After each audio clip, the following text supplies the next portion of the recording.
Hello అండి. టమాటాలో పురుగులని నేను మొన్నే వీడియో చూసానండి. నిజంగానే వచ్చాయి.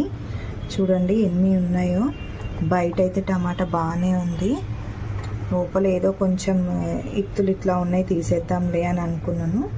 కానీ చూస్తే చాలా పురుగులు ఉన్నాయండి. నేను కొన్ని అయితే అట్లానే కోసేసి వేసేసానండి, అంత గమనించి చూడలేదు. ఇప్పుడు నాకు భయం వేస్తుంది ఎన్ని పురుగులు వచ్చేసినాయో అని అట్లని తీసి పాడేసానండి. దీని లోపల కూడా చాలా ఉన్నాయండి, వెళ్ళిపోయినాయి లోపలికి.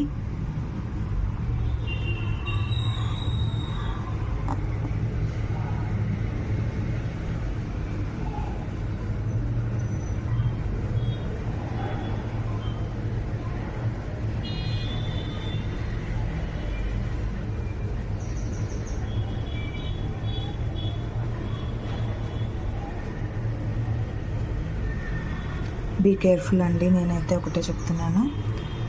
ఇది లోపల ఇట్లా ఇత్తు కొంచెం ఇట్లా అయ్యిందని చెప్పి నేను గమనించి చూస్తే పురుగులు ఉన్నాయండి. ఫస్ట్ అయితే నేను నమ్మలేదు.